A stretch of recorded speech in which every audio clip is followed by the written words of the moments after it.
It says it's live. It says it's live everywhere right now. I love that it says it's. Oh, I'm actually looking at it right now, and it says that it's live. It doesn't have the video. It has the GIF up on the YouTube, which is very nice. The GIF up on. I don't know the not the GIF, the image or whatever. I don't know. About to post a ping to the Discord. Oh, okay. Right now. Posting. Excuse me. I'm just gonna look at this. I want an intro song. Can we do it? Can we do the intro? Yes, we can. I just want to make sure that it's actually going to be showing, because if it's not showing, then the video showed when you did that. So it did. I'm pinging. The video well, showed? yeah, when it showed earlier when you clicked background mode. So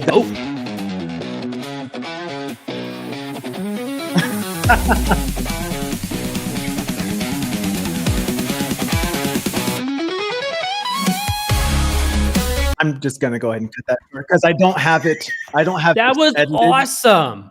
That rocked so hard. That rocked super hard. Entirely motivational for a Monday. That's right. I loved that. That's right. That was amazing. All right, I'll actually get it set up with the correct fades and have it actually mastered and everything, so that'll be nice. But is that yours? Did you? Is that yours? Yes. Did you produce that? That's nice, dude. That's awesome. He's a musical aficionado. He's an artist. He was actually Sony Records was all over this guy early on. They were trying to get him, and he was like, "No, I'm too big for you guys already." And then we became publishers and authers. So no, sort of. Right. No, it was more like, "Oh, that's what the contract says." Yeah, and then it was some interesting things going on in the background, and I was like, "Oh, I'm okay. I'm gonna go ahead and focus on my other passion, which is writing." Yeah, so I want to welcome first off, Kacey Ezell. Is it Kacey Ezell? Am I saying that right? Yeah.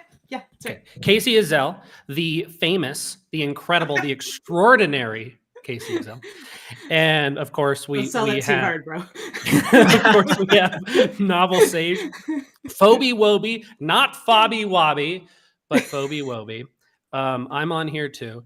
And and then also welcome to the Daily Level, which I'm also dubbing writers in chat rooms drinking caffeine. What is your caffeine, Kacey? I am drinking sugar-free Red Bull. Ooh. Yeah, I go hard. The refined taste. That's right. That's right. That's you ever see the Continental? You ever see Key and Peele? They have this Continental skit. I love it. You have to see it. Where they have like the continental breakfast in a hotel. Yeah. And so they go downstairs and they go, "Ooh, it's a continental breakfast. How fancy!" And eat little bit by bit. So for me, I have my iced homemade latte. Very nice. I was a Starbucks snob, of course, growing up. I worked at Starbucks back when you could get the black apron, and you would do this. I mean, it was insane amounts of training. You would taste every coffee. You would. Oh, I think it has a hint of leftover rosemary, and I think someone sneezed over this. This is pre-COVID. So you could kind of get all the flavors, and you'd give the cup to someone else. Here, have a sip. What do you sense? This has the memory of an ancient fog in a foreign land. And so it was awesome, though. I loved it. And you get this black apron. So I started making my own, and I have this is now instant coffee. Nice. with refined. Oh yeah, instant coffee with little brown sugar. It's not even sugar organic. It's just like espresso. 90% milk. Yeah, it's 90%. It's espresso and then cold milk. That's all I do. Yeah. They have a Maine style coffee, I believe, which is mostly milk, so it kind of fits. Yeah. And then what are you drinking over there, Novel? Oh, San Pellegrino. This one's the Aranciata, which means orange in Italian. I always drink, take a sip, and say product placement, but it's not. It's just something I enjoy. One day we're going to be that cool. We're going to say like, "Hey, this is the butternut roast," and then stocks for butternut roast is going to go skyrocket. Right. Oh yeah. I used to do Rockstar. Call me. Yeah. I used to do Rockstar for all of the energy drinks that I would consume when I was writing hysterically. before, and I would write way too much, almost like I am now. And instead of drinking something that has no caffeine at all, I drank 3 to 4 rock stars a day and my coffee and everything else. It was kind of bad for the body. Yeah. How to destroy the adrenal glands. Yeah. When I was deployed, have you guys ever heard of Rippets? Yes. Okay. Yeah. So when I was deployed, we would get free Rippets, but they were like the small concentrated ones. So they were like the 8.5 ounce cans, and we would because we were flying. So Sorry, I just jumped right in the middle of that story with no worries. Go ahead. Jump I used to fly helicopters in the Air Force, and when I was deployed, just randomly, by the way, in case anyone needs a backstory on this, she used to fly helicopter. Anyways, moving on. Let's get to the interesting part, the Rippets. When we were downrange, we would get, you could get them for they had them there for us for free at the dining facility, and I can remember standing. Because we would fly at night, because I was flying, my job was, we were flying with Iraqi air crews on their aircraft, because I was an air advisor. And so we, during Ramadan, of course, they didn't eat or drink during the day. And we would only fly at night, and we would have to fly really late because we'd have to give them time to like hydrate and stuff because it was hot and just all the things. So I remember I would be standing on the ramp at like midnight with like 2, extra strength little concentrated Rippets, just slamming those bad boys and being like, what? Man, I am going to really pay for this in my 60s. This is a terrible idea. This is a future me problem. And I had to go fly a 4-hour mission. So here we go. I can really relate to being in the military and flying helicopters and stuff. I write sometimes, and I also like to drink caffeine. It helps. You also used to ride back when we were in the States. You'd ride your motorcycle at crazy speeds, doing Supermans and all the other kind of stunts. Different. That's just being stupid. I mean, she's over here being heroic. I mean, so is flying helicopters sometimes. Chill and Quill wanted to know. I was deployed to Al-Taji, Iraq in 2009, 2010. So very cool. I would say thank you for your service. And is that why you've thank you very much for your service. Is that why you have gone into, like, I see that some of your books are very military-esque? Yeah, for sure. So I kind of got started writing military science fiction, in part because I am a helicopter pilot. This is kind of a crazy story. Do you guys want to hear it? Yes, absolutely. So I had always made up stories. Like, there's that saying, writers write because they can't help it, right? Like, so sure. I was, like most of us, I think, when I was a little kid, I would make up stories. I would play pretend with my friends. I was always the bossy little girl telling everyone which role they were going to play, all those kinds of things. Excuse me. So the, when I was, I guess it was probably 2004, I went to a convention, little get together known as Dragon Con in Atlanta, Georgia, which, if you're not familiar, Dragon Con is it's this huge, incredible, insane pop culture convention. It wasn't as big in 2004 as it is today, but today it's like, it's you and 80,000 of your closest friends hanging out for 5 to 6 to 7 nowadays in Atlanta, in downtown Atlanta, in costume.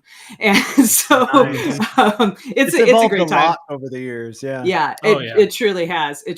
And it's so much fun. I love it. I go every year. But back in 2004, I was there with a group of friends, and we were hanging out. This was before they remodeled. Those of you who go to Dragon Con will know what I'm talking about. Those of you who don't, just bear with me. This was before they remodeled the Hyatt, and we were out on the old smoking deck, right outside, because I was like, I don't know, like 25, and I was super cute, and I was wearing a little skirt, and I was smoking a cigar. I was being very sexy, all those little things, with my girlfriends, who were also very cute, wearing very little skirts, smoking big cigars, So, we were hanging out there, and some guy was like, not creepy, but just, like, oh, wow, you don't see a lot of women smoking cigars, and here's a bunch of you all smoking cigars. And so we started talking. And he was like, well, how do you all know each other? Well, we were all in the military together. And so I said that, and he was like, oh my gosh, you should meet my friend John. He writes military science fiction. And so he introduced me to John Ringo, who is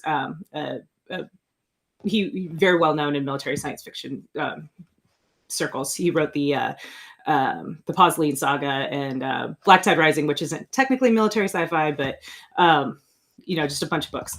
And so he introduced me to John, and we got talking, and it was the craziest, like, kismet, I guess, because John starts telling me about, like, 2 years prior, he'd been on that same deck, and he saw this amazingly beautiful woman walk out wearing, like, this, this gorgeous leather mask, this red leather bikini that looked like demon hands, clutching her personalities, if you will. And he's telling me this, and I'm smiling, but my eyes fill with tears. And he's like, what's wrong? What did I say? Did I offend you? What did I say? And I was like, no, John, that girl, her name was Tammy Archuleta. She was my best friend. She was killed in Afghanistan last year. And he was like, oh my God. And so, like, he was like, I'm so sorry. I'm like, no, don't be sorry, because that was exactly, she would have loved to known that you remembered her like that, because she was so full of life, and she loved cosplay. She loved fantasy. She loved attention. She would have loved to have known that you remembered her that way, and that you thought she was beautiful, and that, it brought you joy. And so that's how we became friends. And wow. we started talking about books, and he asked me about helicopters. He was writing some helicopter scenes into his next book, and he was like, can I call you, to consult? I was like, absolutely. Now, I was pretty new to the helicopter game at the time, so I was like, I don't know a lot, but I have my wings. I know how to fly. I'm not the expert, but he was like, well, you're my expert. So that's how we stayed in touch. And then he knew, because we were friends, he knew that I wrote. And so when I was deployed to Iraq down in 2000 or in 2010, I think it was 2010 when I got the email, he emailed me, and he was like, hey, I just picked up this project. It's an anthology project of military science fiction written by military authors, and I want to include some new voices. Do you have anything? And I was like, no, but I could. and 24 hours later, I sent him the draft of my first published story. And so that's how I got started writing. So I actually got started writing in military science fiction. Sorry, I told you that was kind of a long story. That is awesome. No, that was a good story. If that was a microcosm of your writing, and that had twists, it had turns, it had feelings, emotions. That's right. It had all the ups and downs. It was a good roller coaster ride. It's interesting because I often wonder, you look at some of the books that come out, some of the stories, and they aren't, well, in your general view, do you think that many of them are accurate or very inaccurate when it comes to representing the military or those sorts of things? Because I know police officers who often disparage the fiction of the policing world and how it's not at all real. So I'm just curious if you see that, or do you always try to stay authentic to it, or do you go fictional? Like, do you go creative? So there's a spectrum, right? Like there are some things that are like incredibly realistic. And then there are some things that are just, almost laughable. Like I'm going to say this very carefully because I don't want to be misinterpreted as bashing another writer's work. Also, you don't have to be specific about the author. Right. There is a very popular, so I'm a huge romance reader too. And so there's a very popular kind of romantasy series out there right now that has a military component to it. And the series is fantastic. The writing is very good. I enjoyed the series very much. but there was like one little detail that was unfortunately a little bit fundamental to the way that the writer built the world, that if you have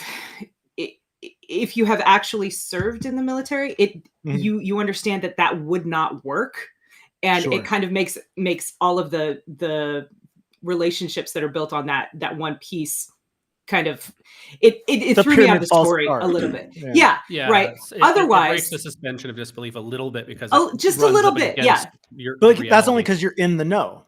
Yeah. Well, sure. Yeah. Exactly. To be honest with you, I see that more often with like helicopter things in the movies than I do with like military things, because they're, the military is the military. I mean, there are many militaries all around the world, but but that just leads to my point that there are a lot of people involved, right? And so most creative people who are creating art that has to do with the military have access to someone who has at least some familiarity with whom they can consult. Sure. Helicopter pilots, we're a smaller group. That's right, because you don't just have your pilot's license, weirder. You also have your So yeah, that's awesome. But yeah, there are sometimes inconsistencies, and sometimes those inconsistencies are deliberately there, right? One of my favorite works, and so I actually took a class in college called The Literature of War that specifically examined the works that are part of our literary canon that are what's called soldiers' tales, right? That have to do with war stories told by those who've been there, by warriors. And one of my favorite books in that course that we spent a lot of time on was Catch-22. Have you ever tried to read Catch-22? Yes. I highly recommend it, Phoebe. Yeah. So here's how it's gonna go. Okay. You're gonna start reading it, and you're gonna be like, this is, how many minutes has it been? You're gonna be like, this is fucking gibberish, right? Like, this does not make, these words do not go together in this way. Keep reading, right? And you keep reading, and especially if you have any background with the military, even if it's like, a parent or a brother or a friend or whatever, keep reading, because you're gonna eventually you'll find yourself laughing. You'll be like, oh my god, that's hilarious. Keep reading.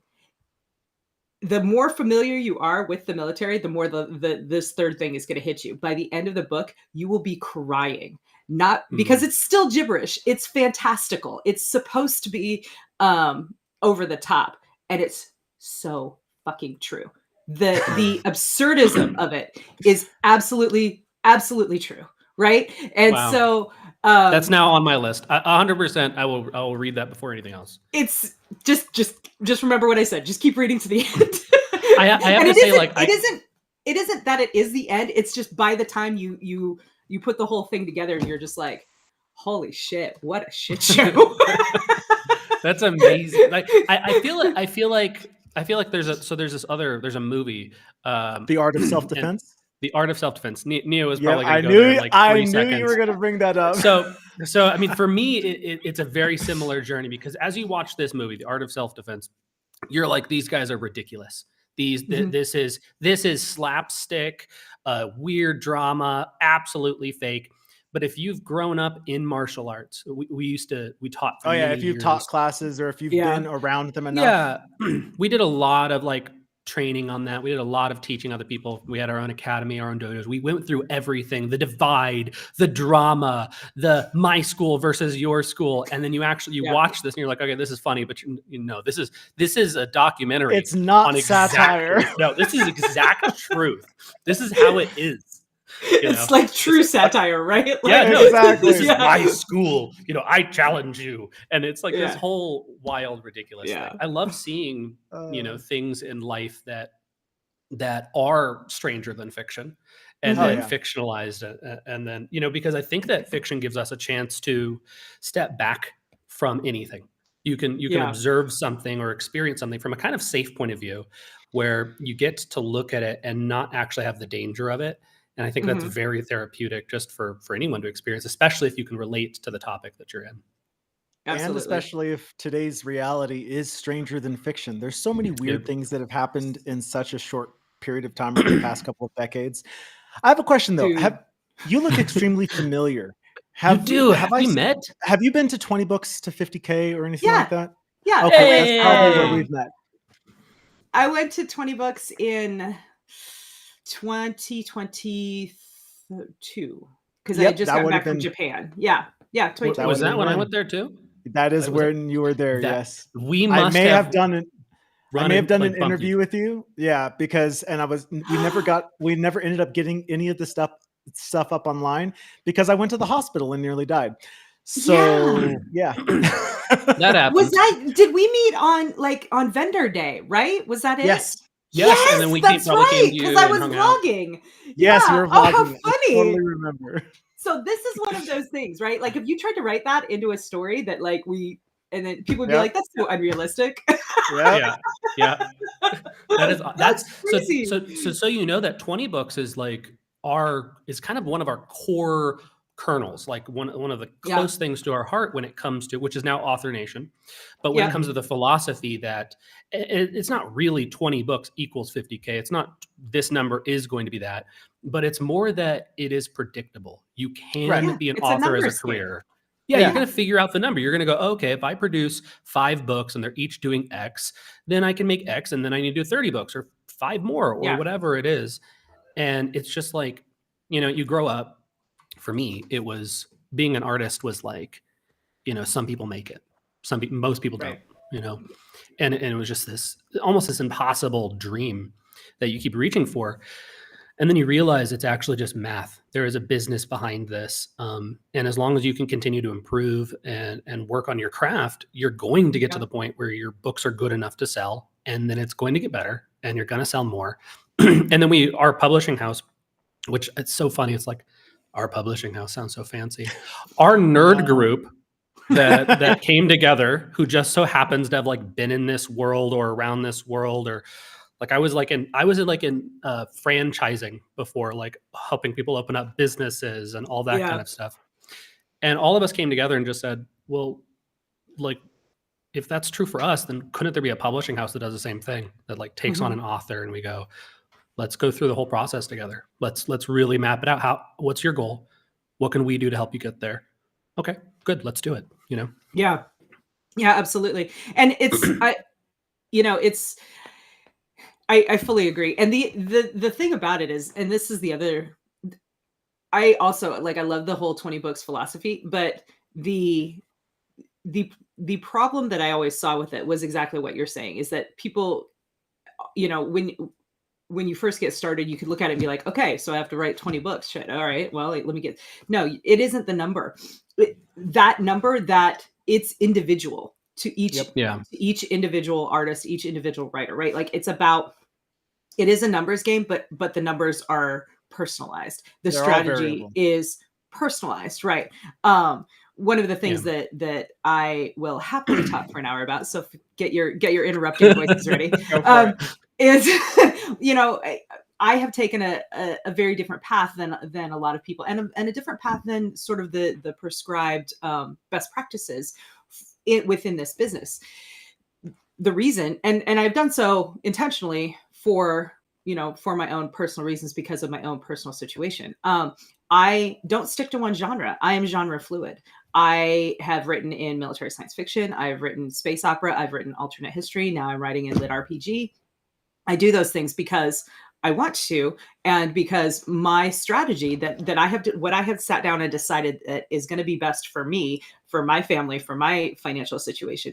This isn't going to necessarily apply to everyone else, right? I am very, very blessed. Let me go right on record by saying that I am very fortunate, because I have not only my own military pension and resources from that, but my husband has a great job, and as a family we have decided that he's going to support me while I build up my author career. So I recognize that not everybody has that privilege, but I do, and I'm going to take full advantage. So the strategy that we've decided on is one of pretty extreme diversification, right? I'm a hybrid author. I publish traditionally with Baen Books. I've got a book coming out in May with them, a fantasy novel. I publish with an independent publisher, Chris Kennedy Publishing. That's where my space opera series comes out. And also I've published in the fairly well-known military science fiction shared universe of the Four Horsemen universe. And then and now I'm branching into lit RPG. what I'm doing with my lit RPG stuff is I'm self-publishing all of that because I want those multiple income streams, those multiple baskets for my eggs, if you will, right? Yeah. I am able to do that. That's not the case for everybody. And if I just sat down and tried to, you know, to follow some formula, I would never, you can't, I think that you can find some financial success doing that, but the kind of success that I am looking for, I know that I will not find by following in someone's footsteps. I can't echo someone else's career. I have to build my career. Does that make sense? Right. Yeah. Yeah. It's absolutely. It's what you're doing is you're banking on the practicality. You're predicting what is going to work, and you're looking at the successful actions that people have done, but but that's the actions, not necessarily the arts or the exact paths. You know that going wide. Also, what works for you? Like you look at Neil Gaiman. He is a very diverse author. He writes all genres, but they'll have a flavor. They definitely do have his own. Yeah, they have his voice. Yeah. Oh yeah. So the voice will carry through everything, and your fans that you build up are going to follow you across all of them. Some of them, if you wrote some kind of a fantasy, whatever, if you wrote some kind of a steamy romance, maybe your fantasy romance. There you go. Maybe it's not really a romance; it's an adventure, but it's got a romance plotline. Okay, well that's fine. But maybe if you wrote a straight up, like a steamy billionaire. You know, and then he walked in and, you know, you might publish that under a pen name. You might not. Well, or not. Or not. Your you fans may not follow you, though, to that particular story. You'd pick up new fans, which is great. Yeah, exactly. That's the goal, right? Yeah. That's the hope. I want a really diverse cast of fans that, you know, are able to say, you know, I love her fantasy stuff. I love her sci-fi or, you know, her space opera stuff. I'm not big into male sci-fi, so I don't read that. I give it a chance. It's not for me. No big deal. But I do. I want to collect. They're like Pokemon. I want them all. I want to collect them all. Get all the readers. I love that. And I think that there is massively something to say about, like, one, you have different groups that spring up. 20 books, for example, that helped a lot of people. Yeah. But then you have Sterling and Stone. You have which are coming back, by the way. In a way, the one of the heads of it, Sean Platt, I believe is his name. Was that Write, Publish, Repeat, or am I mixing those? That's Write, Publish, Repeat. Okay, the same people. They're basically the people who there may be somebody before them, but not really. They started the whole ball rolling on self-publishing with their book Write, Publish, Repeat, and like as an actual profession, not like out of your van, which was a thing at one point, you know. Yeah, Michael Anderle and Craig Martell. Craig went to Michael Anderle and said, after going to their second author summit for the Write, Publish, Repeat people, he went there and said this was crap because it was a really badly produced second one. They were screwed over basically. Yeah.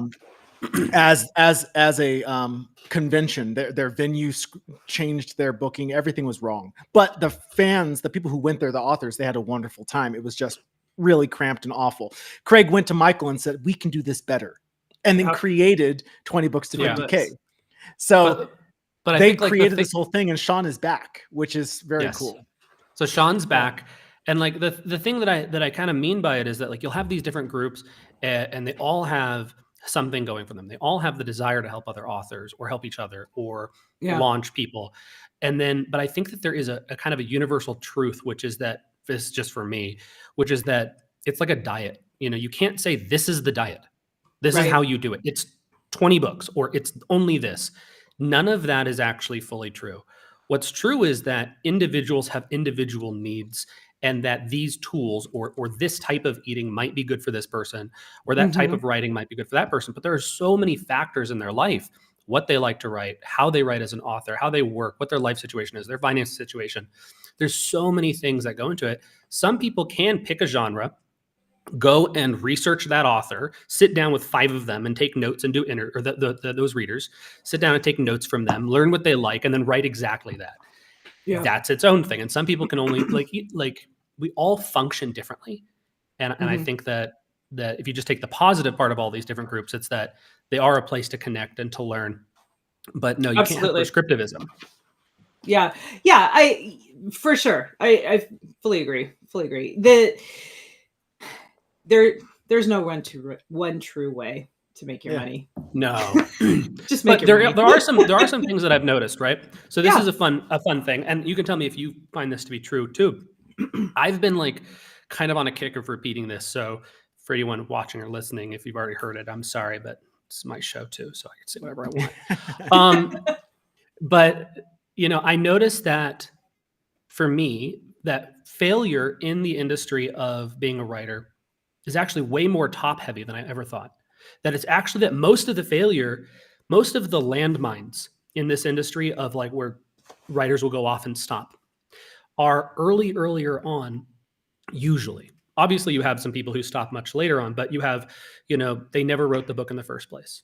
They wrote halfway through. They always wanted to write a book. Well, those are early landmines where if they don't make it past that, then they never make it past that. Then you have, they published their first thing and someone read it, but then someone else didn't like it, or they got their first bad review and they stopped. They ran into their first critic and they quit. And then you have these sort of landmines, but the landmines get further and further away. The more into you go, you get your 5 books out, you get another book out, you've learned more as a writer, you publish in a different genre maybe, and all of a sudden the road's a little clearer and it's less and less likely that the author is going to fail. And I think that any system that helps the author through that process, I think that that's generally valuable. Well, and I think too, this is the corollary to it being a numbers game, right? Is it like, it's kind of, I don't know. I am not a financial analyst. I don't play the stock market, right? But you only lose if you sell, right? Like that's true. If the business goes to zero, which is very rare. Right. So like, just keep writing. Yeah, that's right. You only keep the business going. You only fail if you stop for good. Yep. Right. And I'm not talking about taking a pause. I'm not talking about, taking a break, even of like a whole year or whatever. There's an influencer that I follow, which I highly, highly recommend to anyone anybody who is intimidated by the hard-nosed, get your butt in the chair, hands on the keyboard, like anybody who, because that philosophy works really, really well for a lot of people, for sure. Right. But if it does not work well for you, do yourself a favor, go check out Heart Breathings on YouTube and meet my friend and influencer and mentor, Sarah Cannon. Sarah Cannon, Heart Breathings, you said? Yeah, Heart Breathings. Sarah, Sarra, Cannon, Cannon. She's amazing. She is a self-published author of mostly YA fantasy, but she's sort of the first person that I encountered that really espoused this idea of you don't have to do what everyone says. Like the beauty of being an independent author is you don't have to do what everyone says. You don't have to write to market if you don't want to. You may not make it your money as quickly as people who do, but that's okay. If you don't need to, that's fine, right? Like she's a phenomenal author. She's a phenomenal speaker. And she has like a couple of courses. She's also I'm a huge productivity nerd, you guys. I have like 6 planners. Like it's a problem, really. I love it. That is great. So is Sarah, right? Like in fact, this is her planner that I use, that I purchased, from her and print out and everything. So she has courses on productivity for authors, but she also has this incredible course called Publish and Thrive. Yes, Sarah Cannon, just like that. She has this incredible course called Publish and Thrive that she only runs like twice a year. And it is like from start to finish. Listen, these are the steps. These are the steps that I can teach you to be able to set yourself up as an independent author at a sustainable pace, doing the things that you want to do. But you have to make these choices and understand that they're going to have those choices. The choices that you make in your career are going to have implications for, your income flow. Understand that when you're making them, that kind of thing. Yeah. So it's so true. If you treat it like a business and you recognize that a business has different parts, you have the person delivering the product, you have the marketing, you have the management. Those are all key functions, right? Yeah, so if you can manage those on yourself, you're going to make, I think that self-published authors generally make, if you do well, you do well. You do very, very well. And then if you have a great publisher and you do well, then you do very, very well. It just depends on what you need. And you look at the org chart and you go, okay, well, can I do the marketing myself? Can I handle this business? Or do I want to, or do I want to focus on one part, or do I only like these parts? And it's all about that kind of like give and take. Absolutely. 100%. We have some really cool comments in there. Yeah. Let's read some of them. We've been just having so much fun talking with you that I'm sorry for anyone listening. We've been ignoring you a little bit. And I wasn't trying to like redirect you. I just noticed Erebus quoted Rocky, and that's like one of my favorite. Erebus Esprit, yeah. That is one of my favorite quotes of all time, bar none. It doesn't matter how many times you get knocked down. I'm a narrator, by the way. I can't do Rocky, but I can do narrations. Yeah, and that's that good. is how many times you get knocked down and keep pushing forward. Yeah. One day I'm going to narrate. It's too much. Do your own books, dude.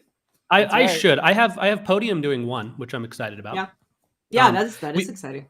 We make a lot of like kind of partnerships and working with different projects on different things, and the goal is kind of maximize exposure. Have Tantor over here, they're doing their thing, Podium they're their thing, and then we have, which we're very excited about, we have our first which we're not quite ready to announce the name of our narrator for it, but we have our first Shadowlight audio presentations coming out. That's coming soon. So awesome. Very exciting. Our own audiobook division, which will be epic. I want to brag about some of your books. Can we show links and images and talk about them a little bit? Yes. I mean, it's not up to me, but yeah, sure. Let's do it. Well, I don't have control of the camera. Yeah, just a second. That's a. Can I, before we do that, can I just address something? Ryan Stennett in the chat was saying that basically he's like, I'm a non-military guy, but I've got a military protagonist. And people are telling him like, hey, just ask for help in the Discord. Absolutely, dude. Absolutely. In fact, if you want, tag me in the Discord. I'm at Sevilla Loss. Well, I'm Sevilla Loss, so you know how to tag. If you have a question and it's one I can answer, I will absolutely help you out. And if I can't, if it's not my area of expertise, for example, I was in the Air Force, so don't ask me about like sleeping on the ground and shit. I didn't. It was for other people. Let me know. And people will help you. That is one of the things I love so much about the Immersive Inc. Discord is people have been so kind and so happy to help out and so encouraging. When I launched my Lit RPG serial on New Year's Eve, and immediately I had like 5 people being like, "Hey, I'll give you a shout." I was like, "Holy shit!" Nice. Like I had no idea, and I didn't realize how valuable that was, but that it propelled my story. So yeah, love the Discord. That. And Ryan, like I said, feel free to hit me up if you have a specific question. And if I can't find the answer, I'll find someone who can. I love that. That for us, the Discord, right, is also just a bunch of writers who share, I think, one really strong thing in common, which is that it's 50% altruism of I want to help others. I just want to help.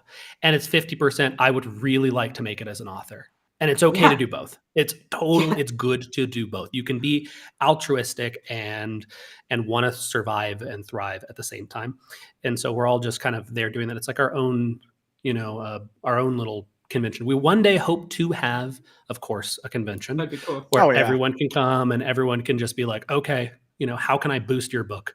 Like, I think that would be the main theme of like, how can I personally boost your book? We have a project right now that Fiddle is doing, which I thought was just awesome, where we're taking one of our mods and and we're having 100 people shout out their book on launch, and which is coming out February 10th, I believe. Yes, yeah, I think it's around there. And so if we can do more things like that and get the community really engaged and like, okay, well, it's really easy for 100 of us to do something small for someone, and then we kind of can go around and we can have competitions, and someone else can be in that hot seat, and we can just give them all of the attention and launch their book, give them a good shot.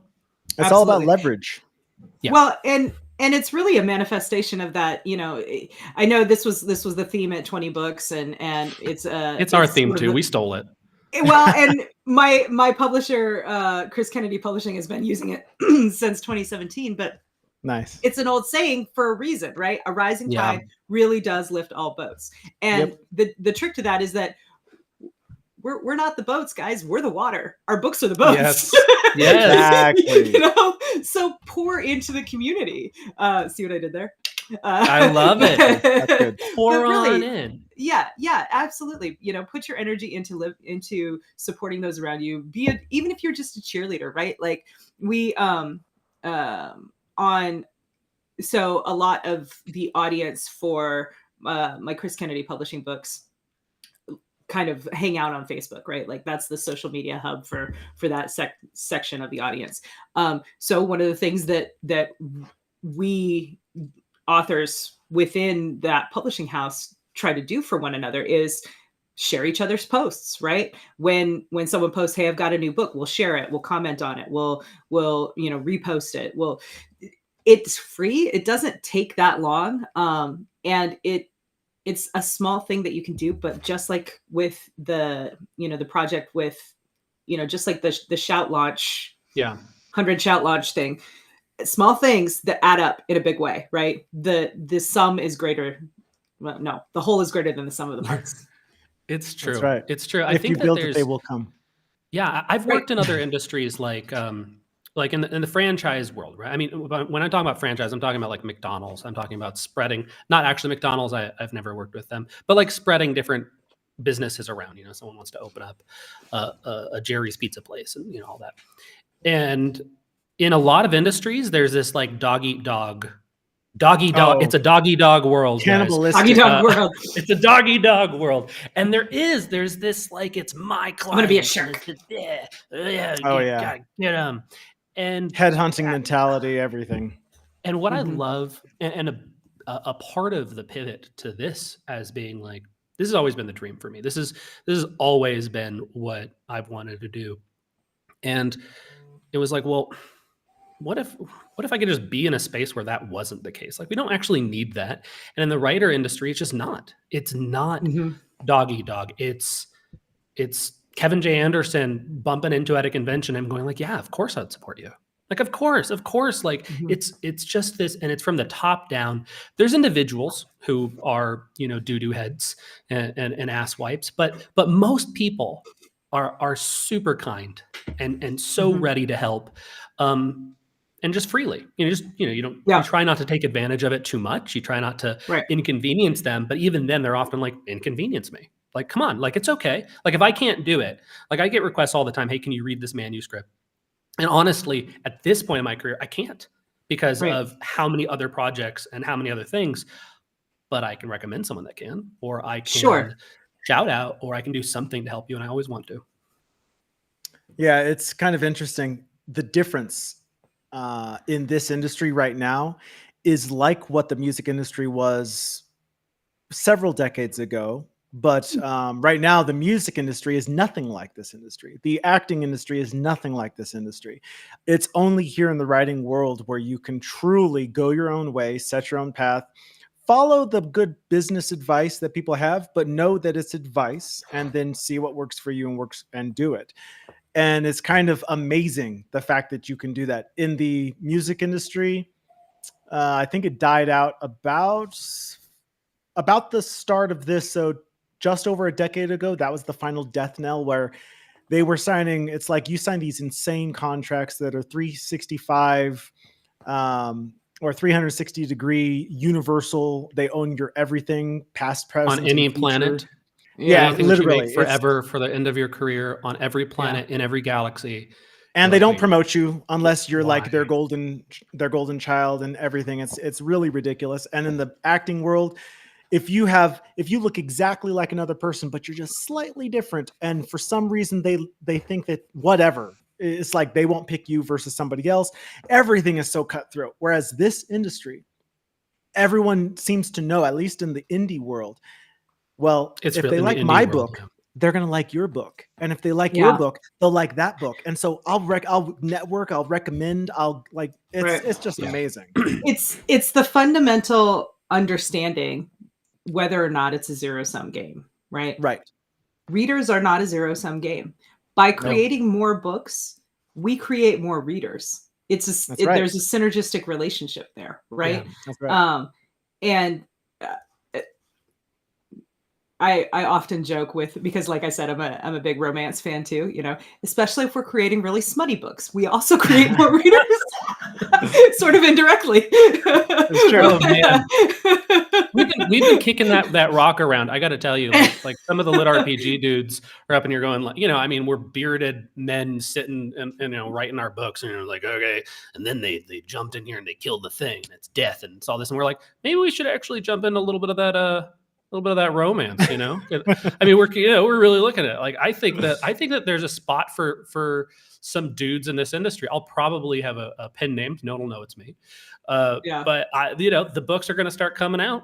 You're going to see. Romance is the largest selling category in fiction by like an order of magnitude, and has been for like the last 100 years. It's and it always will be. It always will be, because what is everyone on this planet overall can agree that there is something to love, something about it. So there's just something about love. Also, looking at it historically, it has evolved over the years, but looking at it historically, romance as a term, it was pretty much any kind of fiction was a romance. And then you had the Greek divisions between comedy and tragedy, but everything was in fact romance. Fantasy is romance. Science fiction is a division of fantasy. It's like, you look at them etymologically. I don't know if that's a word. That's a word. But you look at the derivation of it and everything. Yeah. That just makes sense. Sure. And women are more often to be voracious readers than men. That's just anecdotal. I don't know the truth of that, but it has to be, though. Current market, it has to be that way. Based on sales ratings. So if you just took those alone, you said, okay, well, let's just break it down by which books sell the most and who buys those books. I think by and large, you have a massive reader group there. I mean, I love romance too, but here's my theory. You want to hear it? Yes. And I don't. This is slightly curious, so I apologize. But think about it in terms of pornography. Okay. Sure. Yeah. Men are turned on by visual images, right? That's a makeup of the male brain. Yeah. Right? Statistically, yeah, sure. That's backed by science somewhere. I'm not going to quote sources to you. Sorry, you can find exactly. them. Women, however, we are turned on by emotional connections and emotional tension. It is vastly more difficult to show emotional tension in a visual format than it is in a format like a written or audio format, where you can actually access the character's thoughts directly, depending on how the author brings it to you. Right. So part of the reason why smut is so popular amongst women is because it explores that tension. Right. Now, that's not to say that men don't read smut too. Right. Men's romance, men's harem, men's it's there. Men's smut. Sure. I think they call it adult. It's just not adventure, but it's just not the same. Very different. It's written very different.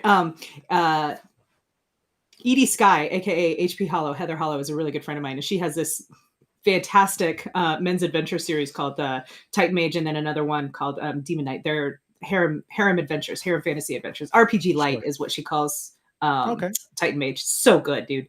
And that I noticed in reading it. The spice is there. There is spice there for sure, but it is not it is not the kind of romance that is going to appeal to your average female reader, because there isn't the will they won't they. There isn't the tension. There isn't the you're breaking my heart, but I still need you piece that just gets women on on an emotional level. And I am speaking in generalities. Obviously, this doesn't apply to everybody. But what there is there are healthy relationships. There are women who love and support their man, and men who, a man who loves and supports his women, and they all work together as a functional family unit. And so it's really interesting to me to look at in terms of like a study of well, are women just fundamentally more fucked up than men? Why I don't think that's it at all. No, I don't think that's it at all. but there is I'm making light of it, but it is a difference, and it's very interesting to examine. Yeah, there's an interesting thing you're pointing out there, though, because the visualization versus the mental and emotional aspect of it. What? It's kind of interesting because men are known to wear their emotions on their sleeves, and it's actually a microcosm of the same thing, because women, there's a lot more subtlety and depth. A guy, generally, if he says, I'm fine, he's fine. Yeah. If he's not fine, what are you thinking about? Nothing. He's fine. It was just nothing. Empty. There was nothing happening. It was just. Whereas a woman, there's an old video with. I love this one on YouTube back in the day when YouTube was less than what it is right now, or I guess more than what it is. There was a video with a girl having an argument with her boyfriend about something. She had a nail literally in her forehead. It's not about the nail. It's not about the nail. The nail. I'm gonna link that video. That problem, that video is a perfect example of the difference.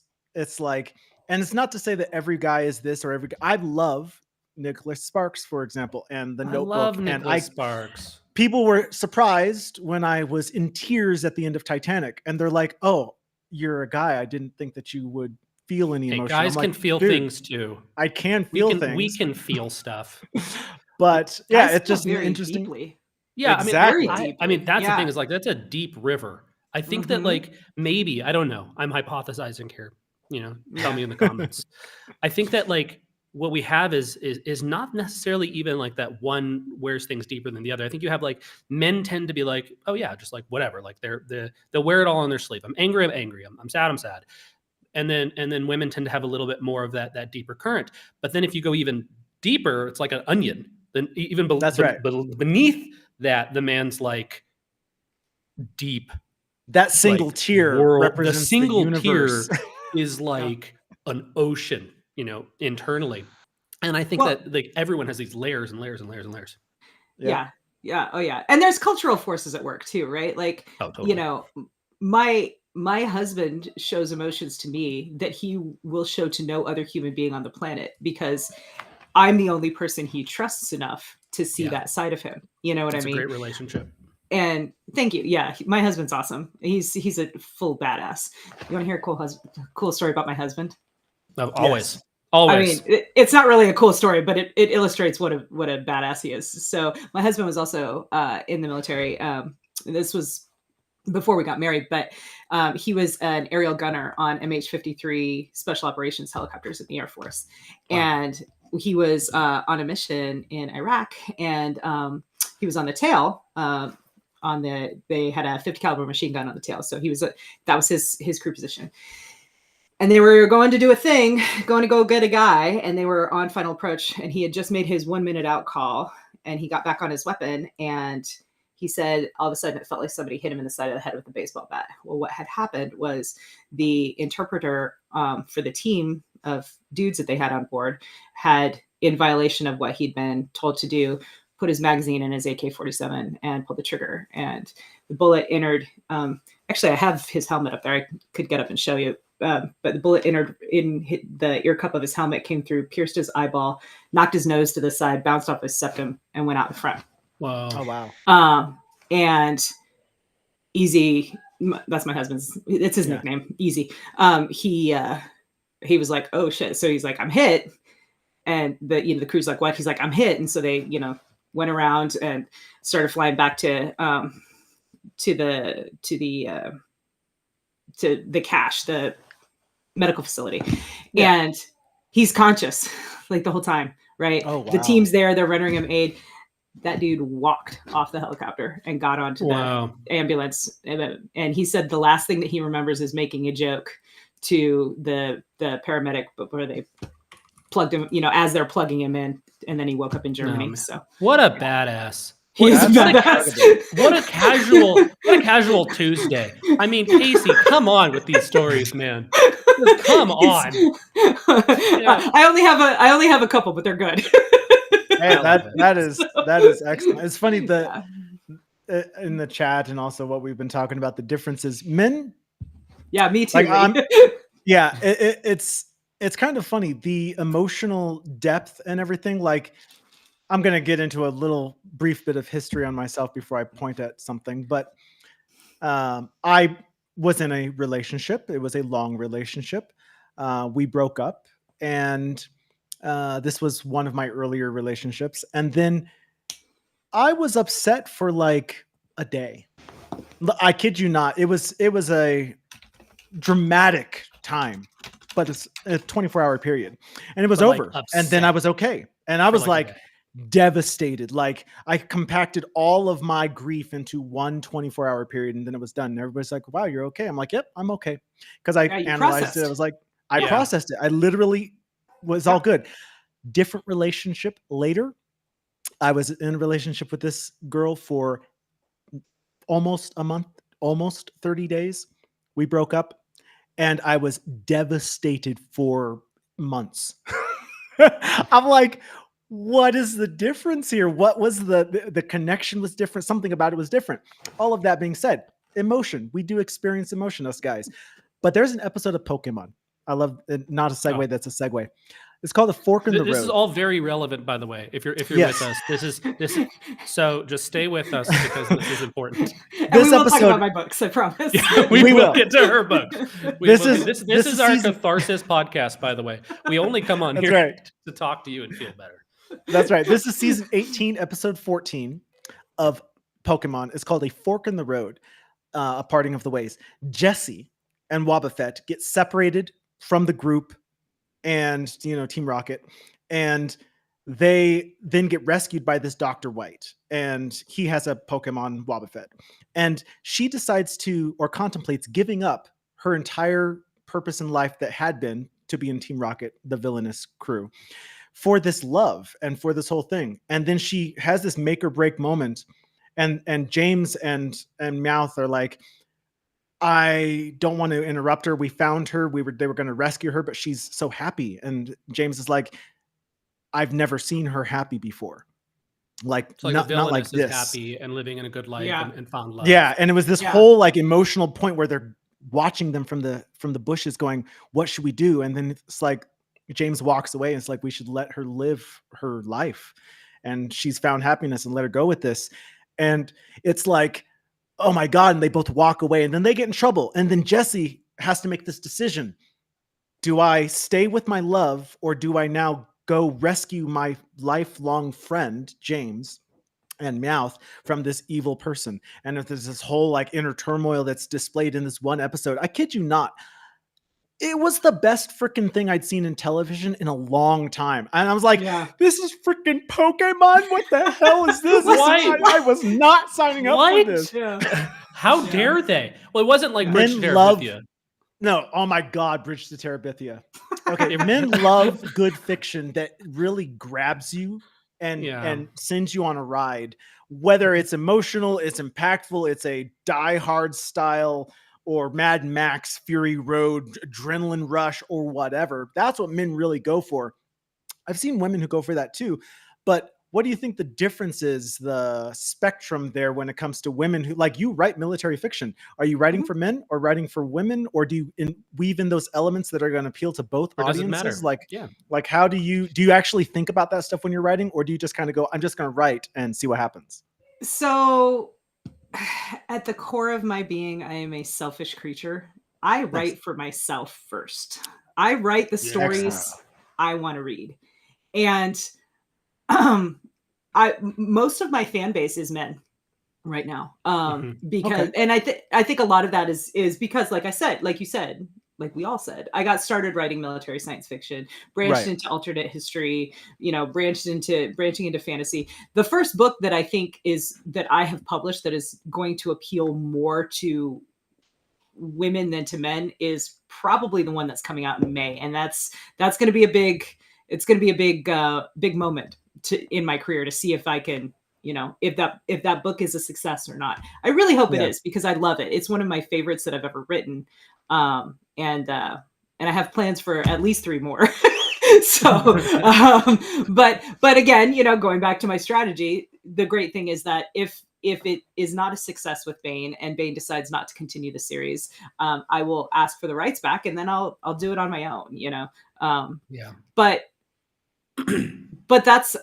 that's again the antithesis of a lot of the advice that people get, which is good advice, which is, you know your audience, right to your market. Right. But if you're your audience, then always write to yourself. I am my first audience member, right? So Yes. I write the books that I want to read, and I hope that I am pleasing those who also read them.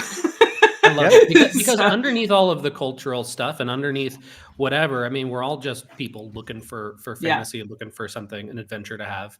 Escape. I think we all, some escape and some experiences. I think that, like, for me, I think books are so cool because you get to, in this life, experience 1,000 others. And I think that there's just something to that. If you allowed people to experience 1,000 different lives, you know, who would you be? Who would you be right now if you had all of these different lifetimes to pull from, all of these different things? And if you could comfortably go, oh yeah, I remember that. I remember that. I remember that. If that was all a part of who you are, you know, how does that change you as a person? Right. Now we're getting deep. This is like NPR. I need to keep a promise, you guys. So when I was telling the story about my husband, I had like a couple dudes in the chat being like, what was the joke? What was the joke he told? So it's probably not that funny, but way back in the day when my husband was a brand new baby airman, he made a video with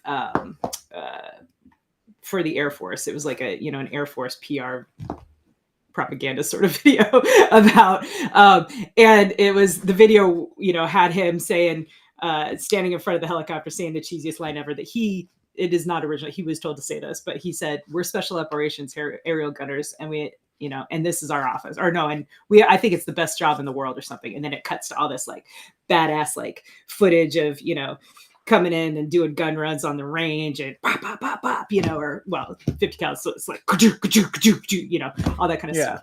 All the cool footage. And what he said when he got on the ambulance was like, hey, I think I want to reshoot that video. I love it. Yeah. I love it. Being able to keep a sense of humor in those situations. I think that's my default too. I had a pretty big, you get in these wild things and you kind of go to, okay, let's keep it light. Well, dark humor is absolutely 100% a coping mechanism, and that's actually a theme that I mentioned in my Lit RPG serial, is because, they go through some shit, and the two characters are, there's the main character's a woman who's a combat veteran and an ER nurse. And if you've ever met anybody who is either, that, both of those professions give you quite a dark sense of humor. So the combination of the two, oh boy. Oh, that's awesome. That's awesome. My favorite kind of doctors are like that, by the way. The kinds that'll actually make fun of you when you come in. And those are so rare. But having someone that can actually like just shoot the shit with you, and you're like, oh, I wouldn't do that again, huh? Like, you look at him, you're all broken or whatever. Yeah. You're like, oof, you look like shit. You look awful, man. Yeah. Does that hurt? Yeah, it's gonna. Yeah. That hurts. Okay, good. How about this one? Ow! Stop it. Yeah.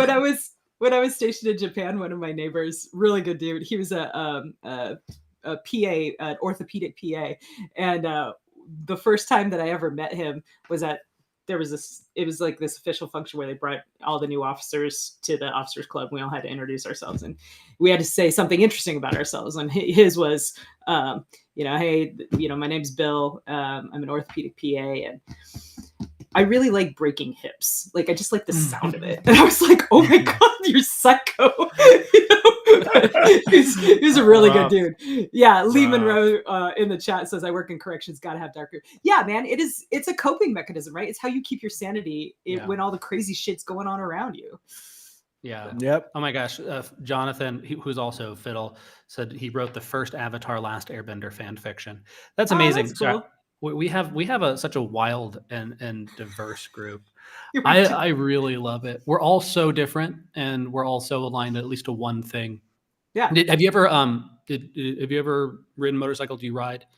Any of that? I took a motorcycle class, but no, I don't ride. I Which is kind miss of a it. crime because my hometown is Sturgis, South Dakota. So Oh wow. You yeah, should be riding. You I should should. ride. There's a I lot of should. pressure to ride when you're And riding. if you're going to ever motorcycles. ride though, and this is advice for anyone, pick the right bike. Yeah. I was going to start riding for the first time. All of my friends who rode had advice, and then one of my friends in particular, he's like, "No, here's the thing. Everyone's telling you the wrong thing. They're telling you to get the biggest bike, this and that. No, you want something you can lay down. You want something you can get up from if you get into an accident. So go for a bike like an SV650. It's mid-range. It'll get you as fast as you want to get without being crazy off the start, and then you can graduate from there. I took his advice. I loved it. I'm now up to 1,000 cc, and I enjoy that as well. But yeah, you don't want to on start that too freeway, small. 155, flying off the God. side of it, having one leg up in the air, other leg on the seat belt or on the seat, just kind of like going sideways, doing the Superman. Cars looking at you, blood everywhere. Handstands. It's so much thirst trap you TikToks. I That's wish right. this was before all of that. I talk about some of the stuff. I won't do it now.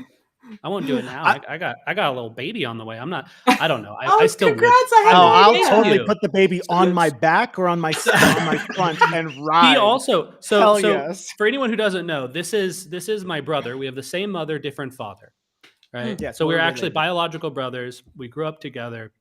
We did martial We're arts. All that kind of stuff. two of five.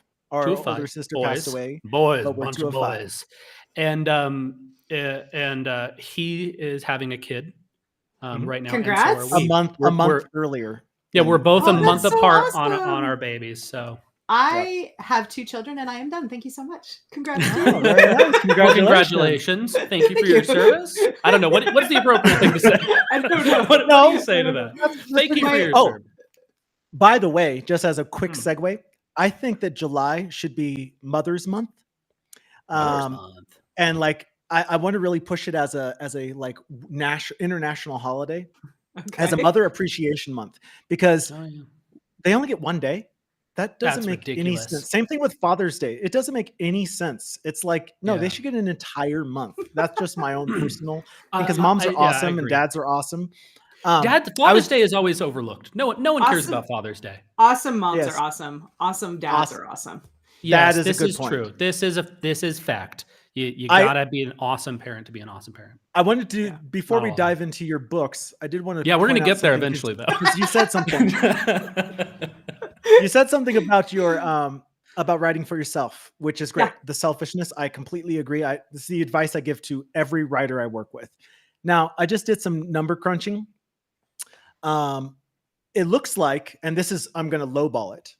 Out of the 8 billion people on this planet, over 5 billion of them read, and they read regularly. Now, that's over 60%. Now, looking at that, if you take 0.0, let me count this, 0.00001. No, yeah, that's good. You get 5,000 people. If there are 5,000 people out there who are like you, who like similar things to you, then you're writing for the right audience, because 5,000 people is a career maker.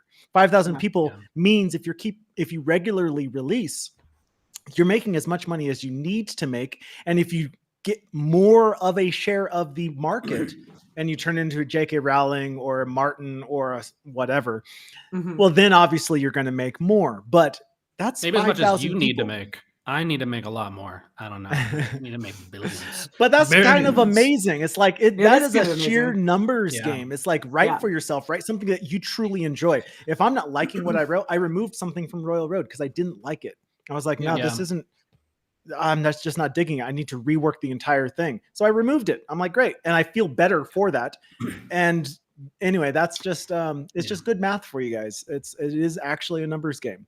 For me, that again, this is not necessarily the case for everybody, but for me, I know that I cannot produce my best work unless I am writing the work I want to read.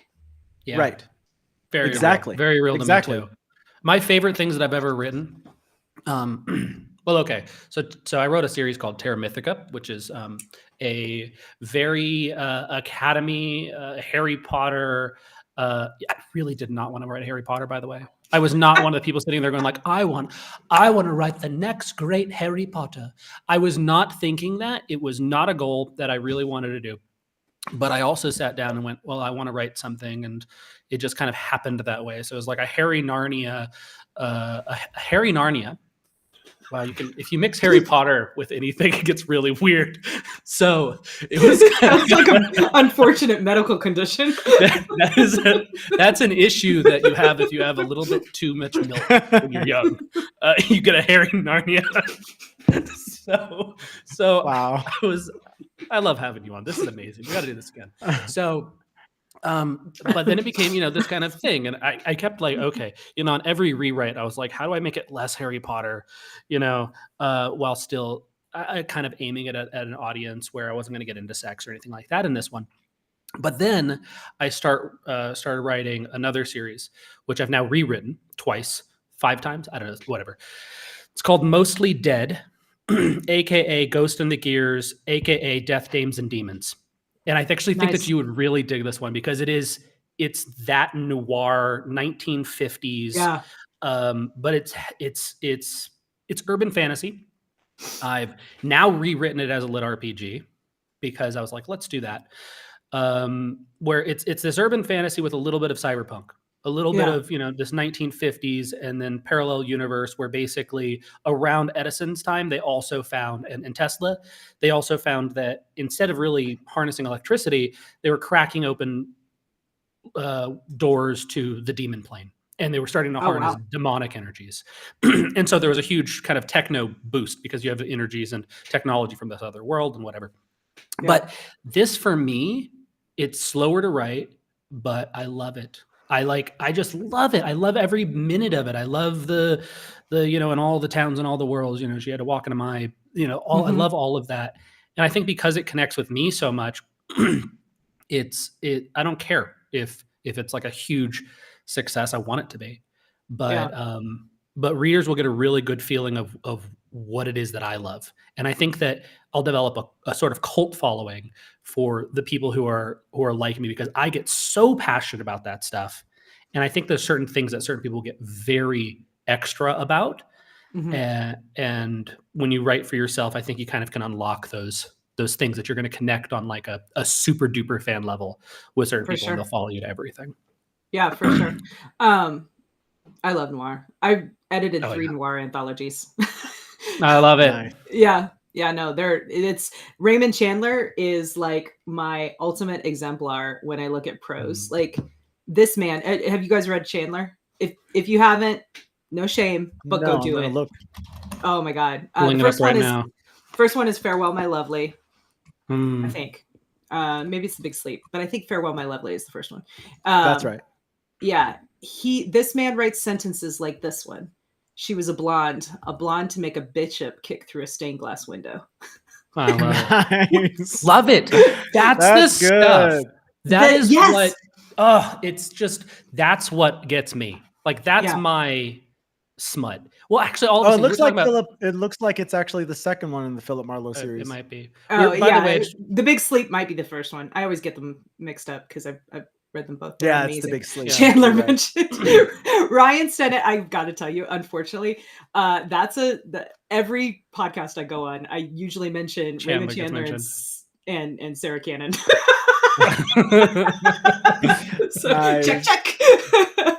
Oh my gosh, that's amazing. I'm gonna have to start going through them because that's what it's all made of for me. Oh, and by the way, just you're welcome. On the thing about smut, I expect text messages. I will send you. Okay. I will send you text messages actively.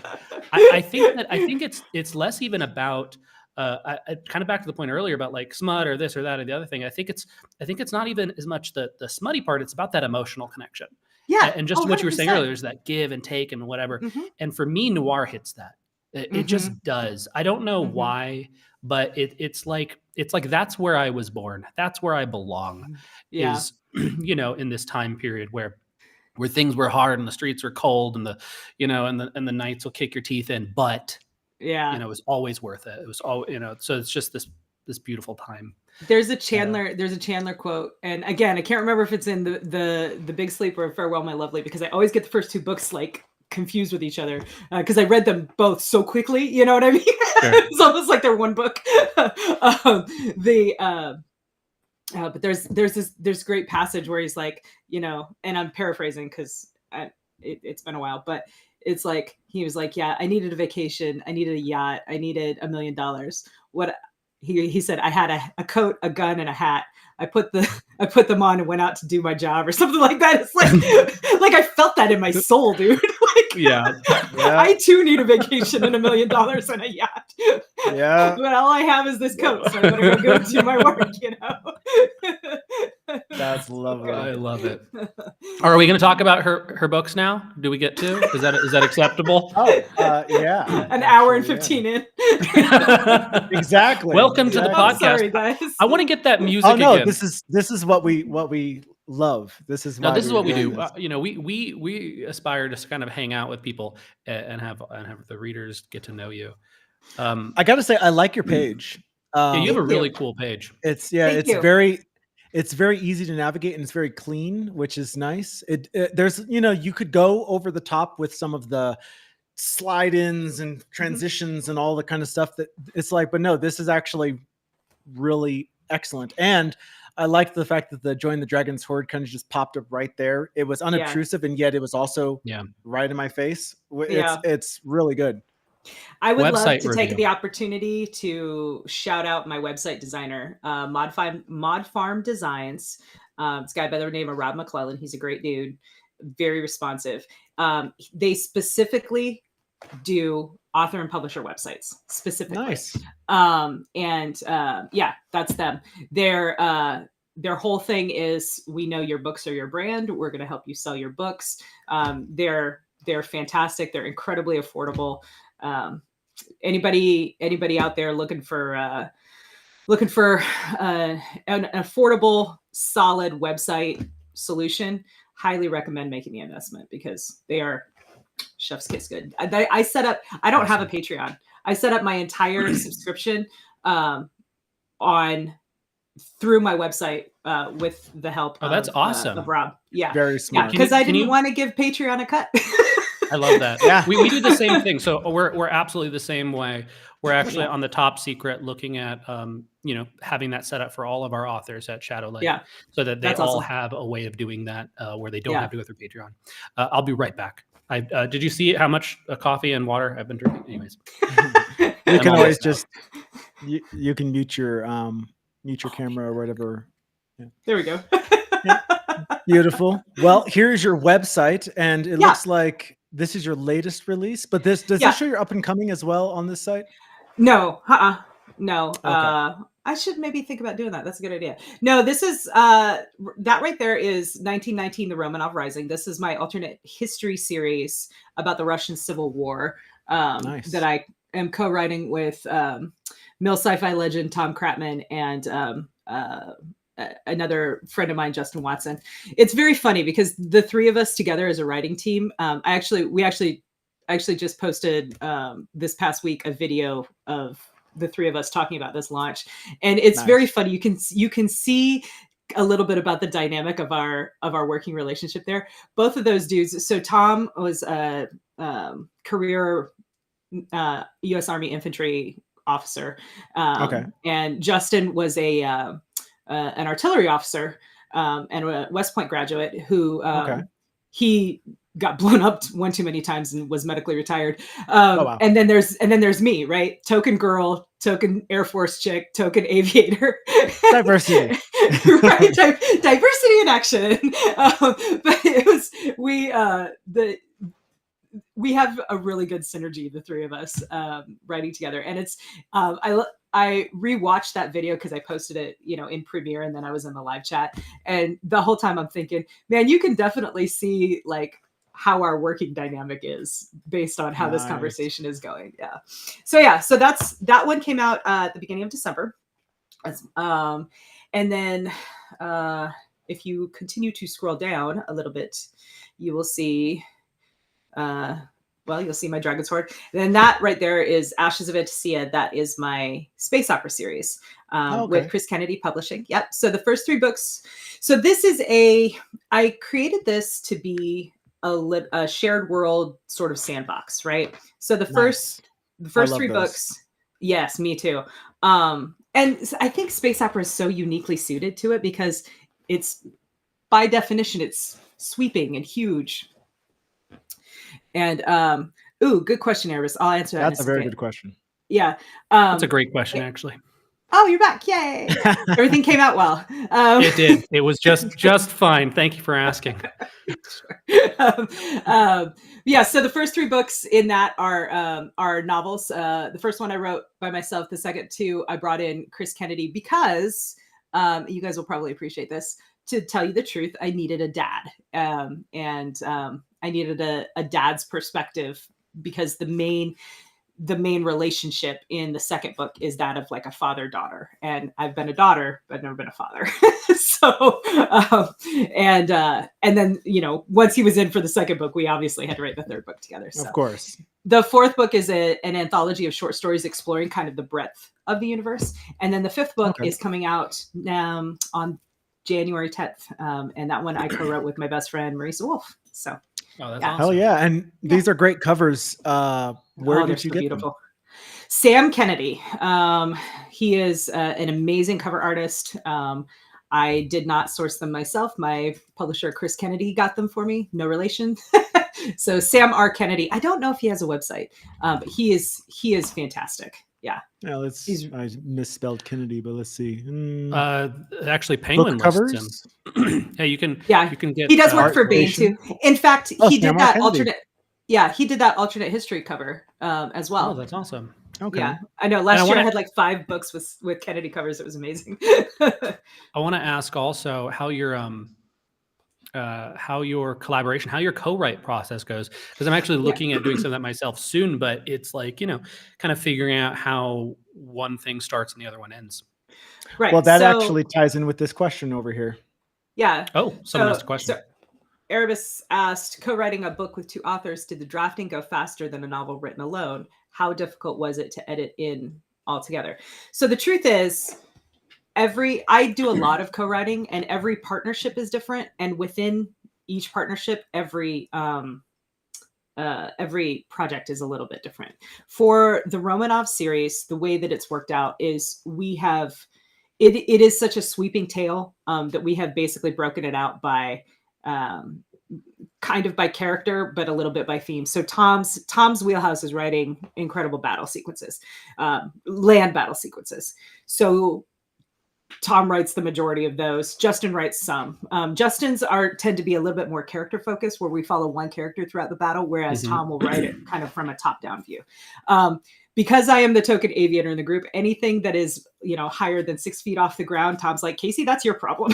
So I've had to research airship combat, like Zeppelin combat.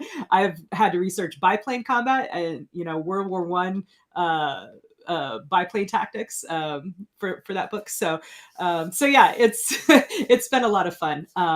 We tend to work an outline so that we have a basic structure of what's going to go into the book, and then chunk it out and say, okay, this section, Kacey, right?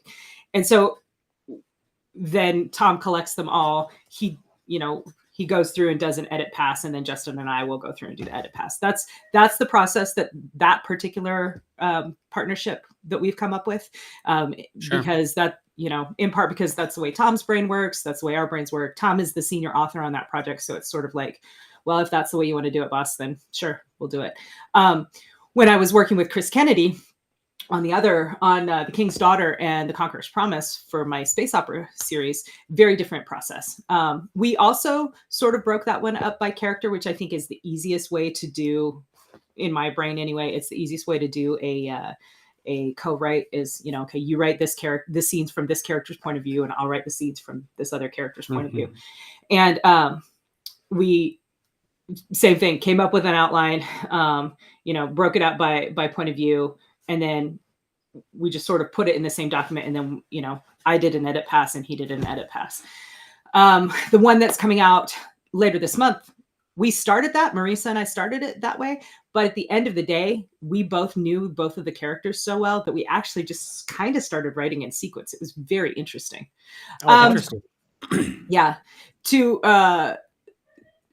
Erebus is free just asked again, is it difficult to balance voice and style among the writers? It can be, I think, but when you do break it out for a character point of view, that it's kind of a cheat code for that, because you can, you're looking through a different set of eyes and through a different brain. So it's actually more realistic in that regard.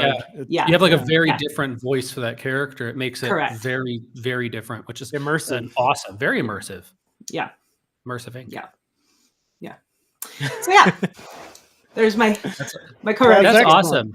It's interesting because the way you're describing that's exactly what I ran into in the music world. I ran into one artist. She's an incredible singer-songwriter. Love her stuff. Love her performances. We could not sit down and write a single thing. It just we did not mesh. It just wasn't. We just didn't work that way. But others, I've sat down and just written things like it just flowed like butter. It was so easy, and I'm like butter. That's very interesting. Yeah, like butter. It's very interesting that way. That I guess you had a specific question though, didn't you, Phoebe, about the writing? No, it's just that pretty much answered it. It's like that process that you go through, picking which section, who's going to write, having kind of a lead author on it. I have a series right now, which actually we have a series. It's gone through the ringer. It has been, it's had all sorts of different things onto it, and it's the original outline was mine, and then we worked on it in different ways. And my dad's actually worked on it too. It's called Devil Kissed. Oh yeah, and it's a romance. We will be releasing it soon if we can get it out of rewriting it. So Devil Kissed, the whole thing for me was that I really I love Nicholas Sparks and I love those things, but I also love the magic, and I can't have fantasy without the magic. Like About Time, if you've ever seen the movie. You can't have romance without the magic? I'm sorry, yeah, romance without the magic. If you've seen About Time, that's about the level of magic that is my sweet spot.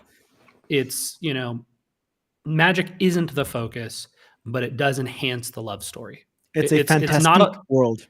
Exactly. It's not a love story that has magic, or it's not a magic world that has a love story. It's a love story that has magic in it. And it's a fantastique world, meaning the world itself is just slightly magical. There's some characteristic.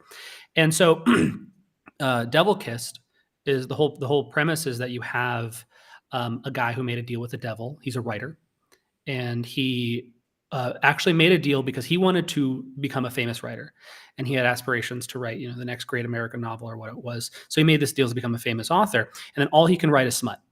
So that's all that he can actually produce. Now, there's nothing wrong with that, but he wants to write something that really connects with him. He wants to write something that was meaningful to him, and everything that comes out is only basically pornographic. So you have all these smutty parts of the book, which is like his excerpts, his writing, all this. And he's aspiring, and then he meets the love interest and all this. But the whole thing is his redemption story, his story of one day becoming something, that he wanted to be, and stopping being this misogynistic womanizer that he is.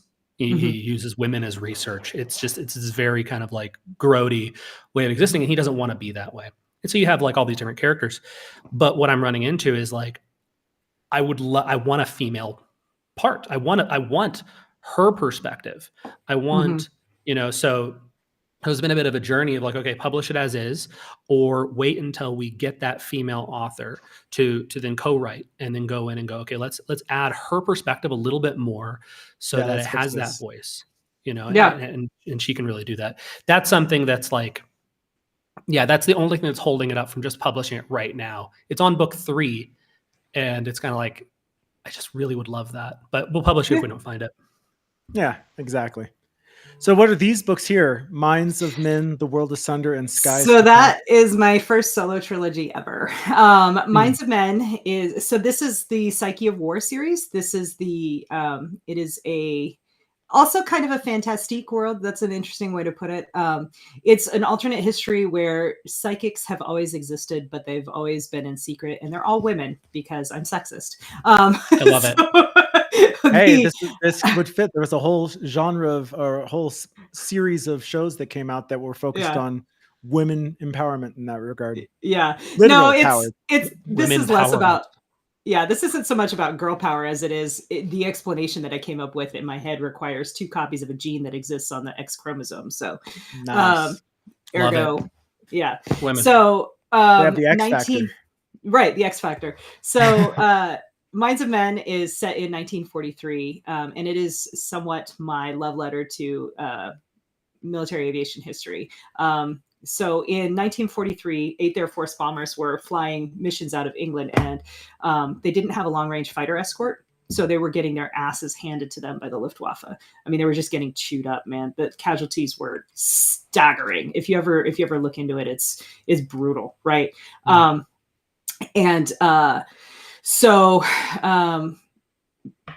There was a long range fighter in production. It wasn't quite ready for to be deployed yet.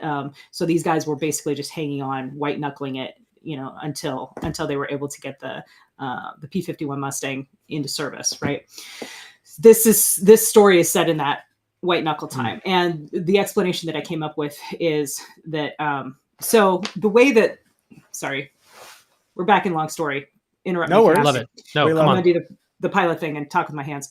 So the way that the bombers would fly, let me angle my hands so you can see. All right. So the way the bombers would fly is they were called, the B-17s called the Flying Fortress, right? So they had they had 2 waist guns that were usually 50 caliber machine guns, sometimes 30 caliber machine guns in the older models, but usually 50 caliber machine guns. They had a top turret gunner that usually had another 30 caliber. They had the nose gun, which was usually fired by the bombardier, that had that was another 30 caliber machine gun. That the ball turret that had two, I think they were also 50 calibers. Don't yell at me if I'm wrong. It's been a while since I looked at this. And then they had another 50 caliber machine gun in the tail. And what they would do is, so they basically bristled with defensive weaponry. Yeah, that's crazy. They would fly very close formation so that they could create crossing fields of fire, right? Now, here's the thing about flying close formation. It's fucking hard, right? Because this guy moves a little bit, because the air moves, you're in a moving medium. This guy moves a little bit, you have to adjust. And so those ripple effects continue. And these dudes flew these box formations of like 20, 100 planes, right? Nice. And it was called the combat box because it was like you would have multiple stacked layers, so that, if somebody came at you out of the sun, out of the, upper levels, that you could defend yourself and more importantly, defend your wingman. But it's, again, that is very difficult, very technical flying. And if you ever have the opportunity to go to an air show and look into the cockpit of one of the few flying B-17s that is left, highly, highly recommend it. The instrumentation that they have was so primitive.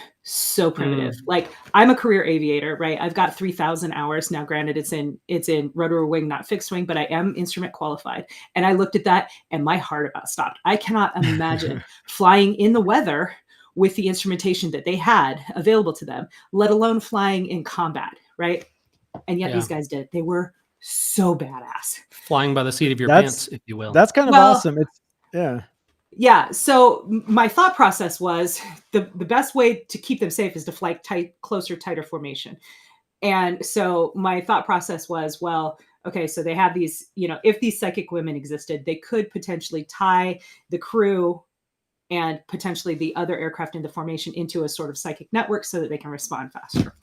Love that. Love that. That's the basis of the story. And then, of course, because, it's an adventure, shit goes wrong and people get shot down. And then we're being chased by, because both sides have psychics, right? Of course. And so we're being chased by a Nazi psychic and her crew of men throughout occupied Europe. And then, so that's book 1. Damn Nazi psychics. That's awesome. Yeah.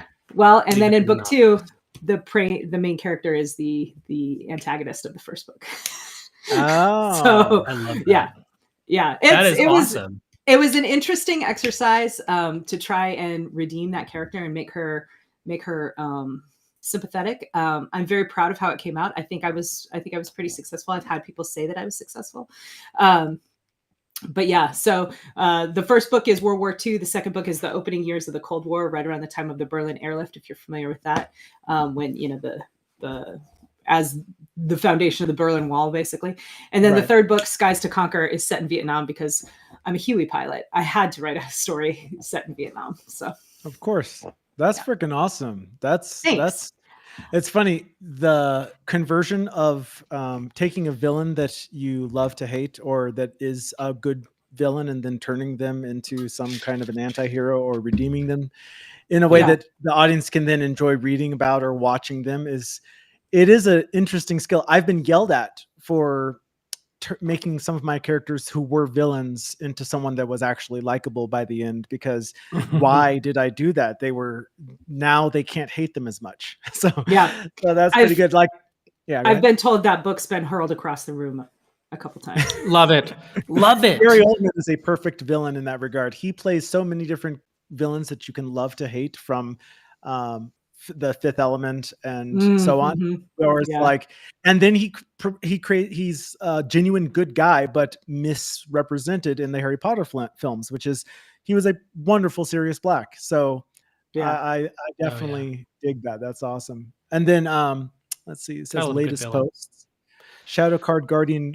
So Gallery. Did we already mention your book coming up? You're soon to be released. Did we talk about that yet? We did. We talked about it's called Blood of Her Father, and it is in the in my Ashes of Antisea series. Comes out on the 10th. I don't have a cover up on there. I should probably. That's a good idea.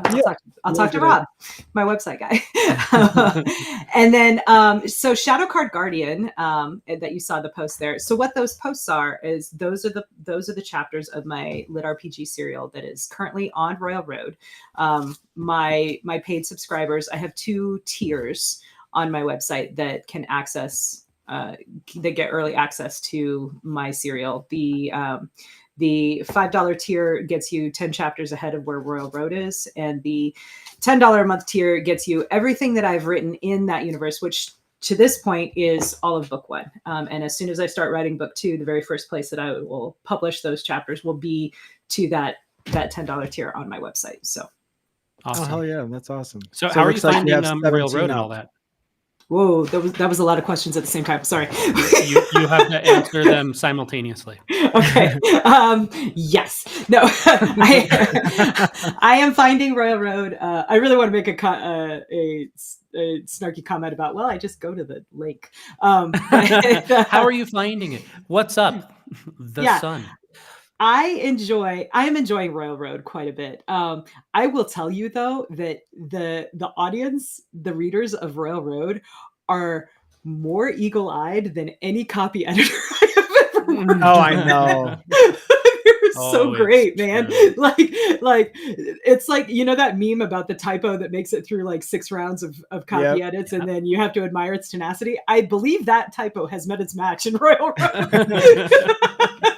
They care about your story, actually. No, it's a mark of them caring about your story. Yeah. And I love it, and I'm so grateful every time one of them finds it, because this is not published on in book format yet. So every correction that I get here, I may, I can do something about when it comes out, which will probably be in February. So awesome. But yes, so this story, Shadow Card Guardian, is actually set in John Stovall's card world. John Stovall wrote an amazing series of books